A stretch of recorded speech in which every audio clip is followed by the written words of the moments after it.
महाराज दशरथ कैकेयी के साथ भ्रमण कर रहे थे तो रात्रि हो गई। दशरथ जी ने कहा कि यहाँ पास में ही बाली का महल है, रात्रि में महल में रुक जाते हैं, सुबह अपने अयोध्या को निकल जाएंगे। कैकेयी ने कहा ठीक है। जैसे ही दोनों पहुंचे बाली के यहाँ, कैकेयी बहुत सुंदर थी, अद्वितीय सुंदरी। बाली ने देखा तो दशरथ जी से कहा, बोले महाराज आप चले जाना, सुबह कैकेयी को यही छोड़ जाना। दशरथ जी ने जाके बताया कैकेयी को कि बाली कह रहा है कि कैकेयी को छोड़ जाना। कैकेयी बहुत बड़ी राजनीतिज्ञ थी। कैकेयी ने कहा महाराज यदि आप मुझे छोड़ गए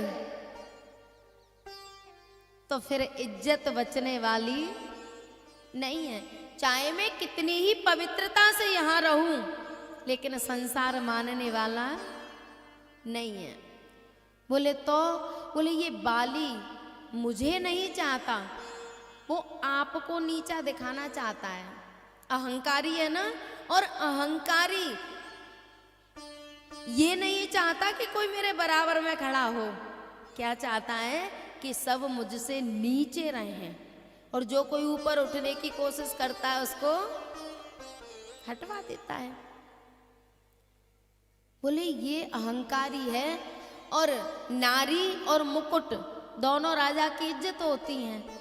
आप इससे कह दो कि मैं कैकेयी को नहीं छोड़ूंगा, मैं अपना मुकुट तेरे यहाँ रख जाऊंगा। दशरथ जी ने कहा ठीक है। दशरथ जी गए, बाली से कहा, बोले मैं मुकुट रख जाऊंगा, कैकेयी को नहीं छोड़ूंगा। बोले ठीक है मुकुट रख जाओ। जो कैकेयी सोच रही थी वो सही बात थी, ये इनको नीचा दिखाना चाहता था। कैकेयी ने कहा महाराज हमारे कुल में कोई ऐसा पुत्र पैदा हो गया तो मुकुट को तो ले जाएगा, लेकिन आप मुझे छोड़ गए तो फिर इज्जत वापस जाने वाली नहीं है। दशरथ जी उस मुकुट को रख गए बाली के यहाँ, और तब कोई संतान नहीं थी। बहुत दिन हो गए। इस बात को केवल दशरथ जी और कैकेयी जानते थे, भूल गए। दशरथ जी ने सभा में आदेश कर दिया, बोले कल मेरे राम का राज्याभिषेक होगा, और जब किसी का राज्याभिषेक होता है ना तो उनके पूर्वजों का मुकुट राजा को पहनाया जाता है। जैसे कैकेयी को पता चला कि कल राम का राज्याभिषेक होगा तो कैकेयी तो घबरा गई। बोले जो बात केवल दशरथ जी को और मुझे पता थी, कल पूरी सभा में पता चल जाएगी कि हमारे पूर्वजों का मुकुट बाली के यहाँ रखा है। कैकेयी कोप भवन में गई और दशरथ जी से वरदान मांगे, मेरे दो वरदान पिया बहुत दिन पहले के। प्यारे, जिस कैकेयी ने 2 उंगलियों से दशरथ जी के प्राण बचाए थे ना, वही 2 उंगली चल रही हैं। मेरे 2 वरदान पिया बहुत दिन पहले के। जिन 2 उंगलियों से दशरथ जी के प्राण बचाए, उन्हीं 2 उंगलियों से प्राण ले लिए।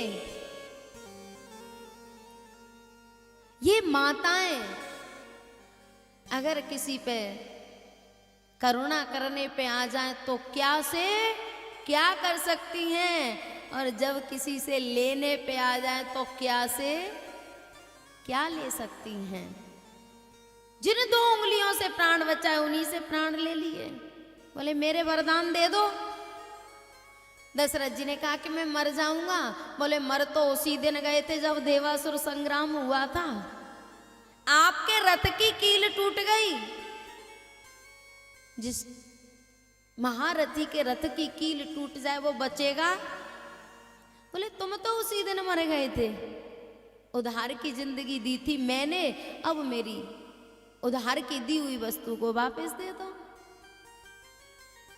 कैकेयी ने वरदान मांगे और कहा कि 14 वर्ष का वनवास राम के लिए, यदि बाली उसको 14 वर्ष की अवधि में कहीं मिल गया तो हमारा मुकुट वापस आ जाएगा।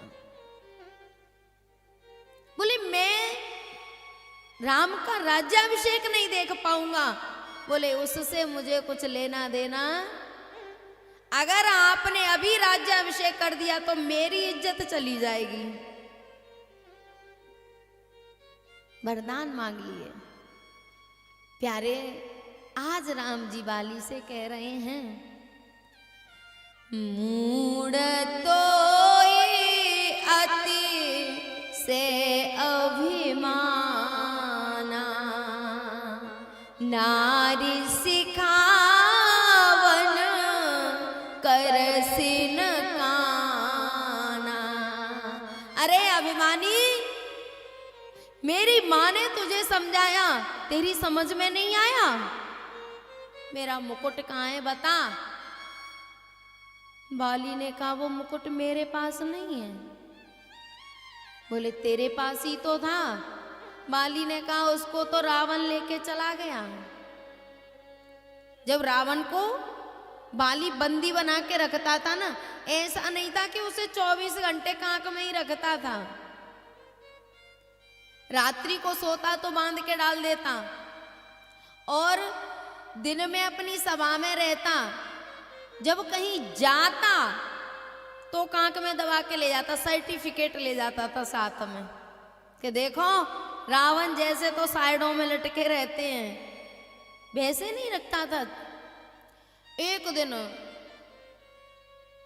रावण को बांध के डाल दिया और अंगद छोटा था उस समय, तो अंगद लात मार मार के खेल रहा था। तारा ने इस दृश्य को देखा, ओहो ये तो दशानन है और इसको बंदी बना लिया है। तारा ने उसको खोल दिया और कहा कि भाग जा। जब वो भागा ना रावण, तो वहां बाली का मुकुट रखा था, उस मुकुट को लेके भाग गया। बोले भगवान मेरे पास मुकुट नहीं है, उस मुकुट को तो रावण ले गया। बोले ठीक है। और पता है जब अंगद शांति दूत बन के गए हैं ना, और लंका में जाके मुक्का मारे तो रावण अपनी गद्दी से नीचे गिर पड़ा, मुकुट बिखर गए इधर उधर। तो अंगद ने और कोई वस्तु नहीं उठाई। क्या उठाया? मुकुट। 4 मुकुट लेके फेंक दिए। लो पहचान लो आपका कुल का मुकुट कौन सा है और रख लो। राम जी ने कहा मूढ़ तो अतिशय अभिमाना, नार शिखावन करशन काना। तूने मेरी माँ की बात नहीं मानी, इसलिए मैंने तुझे मारा है। अभिमानी। बाली ने कहा प्रभु अजहू मैं पापी, क्या मैं अभी भी पापी हूं? राम जी ने कहा अब कौन सा तूने धर्म कर लिया, अब तू कौन सा धर्मात्मा हो गया, तू तो पापी ही है। बाली ने कहा जन्म जन्म मुनि जतन कराही, अंत राम कहे आवत। आप मेरी आंखों के सामने खड़े हो, मेरी जिब्या पे आपका नाम है, आपके हाथों से मेरी मुक्ति हो रही है, अभी भी मैं पापी हूं क्या? राम जी ने सिर पे हाथ रखा, बाली मैं तुझे स्वस्थ कर दूं। अब अभिमान नहीं है, अब दीनता है। और परमात्मा अभिमान का भक्षण करते हैं, अभिमान को खाते हैं। उनको बाली से और सुग्रीव से कुछ लेना देना नहीं है। भगवान तो अभिमान का। बोले मैं तुझे स्वस्थ कर दूं? बोले नहीं, अब तो बस इतनी कृपा करो कि आप मेरी आंखों के सामने हो और मेरा शरीर पूरा हो जाए, मेरे प्राण